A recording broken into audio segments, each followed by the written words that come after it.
Just a quick one for this morning. Today's little kind of topic is: are we living already in a borderless world? And the reason I put that forward is because while we're going through COVID, which has got to be the strictest border controls we've probably had, at least in my lifetime in Europe, in my memory. While we're having those strictest border controls that we've had, we are also seeing a movement in the economy in terms of businesses that have been shut down and major businesses that are taking on the profits, such as massive international multinational companies like Amazon. So the question is, if there's no border for these businesses in terms of operation, like there's obviously import tax and all this kind of stuff as well, but if you can't as a normal standalone business compete with a massive multinational business, is the border effectively gone? Like, what are we missing? Like, I mean, we take in immigrants routinely. I mean, it's not even about the immigrants, really, to be honest. It doesn't even matter.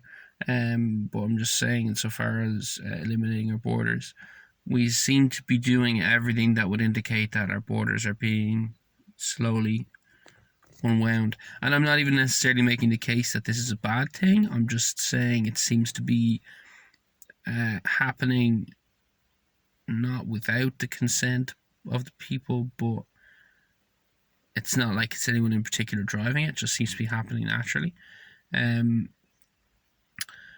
So it's hard to say where it stands in terms of consent, but it's interesting to me that if you look basically how much of your life is online is the question you want to ask. How much of your kids' lives are online? If you're a parent, I'd say if you've got teenage kids, you're going to see that their lives are much more online than yours are.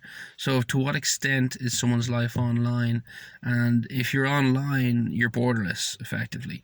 I mean, you play games with Microsoft, which is an American company. You do shopping online from Wish or Amazon or one of these big multinational distributors, or one of these Chinese places that send out goods as well. People buy all sorts of stuff online that they could buy local, but they don't bother because it's cheaper to buy online and it's more convenient in respect to you don't have to go out and do the trip to the shops.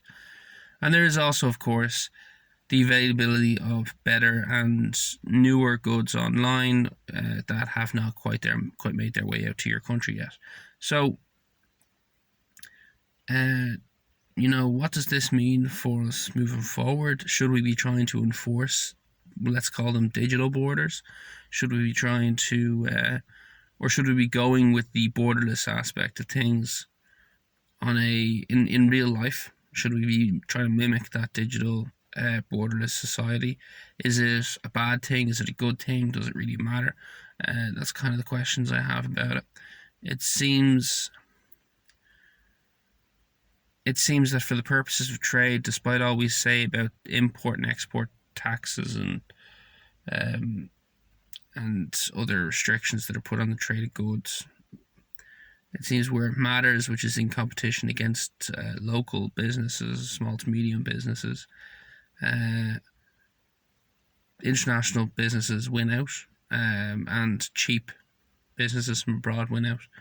So what is the point in introducing border restrictions on goods if I can just get those goods for cheap abroad anyway? It seems kind of I don't know the words. It's fighting against the gale force winds. There's not really much you can do about it. Anyway, or is there anything at the moment that is coming forward that could introduce the concept of digital borders? Is that preferable? That's kind of what you're looking at. What way should we be trying to take? Do we even get a choice, or will this just naturally unfold? Anyway, that's just my little thought for this morning.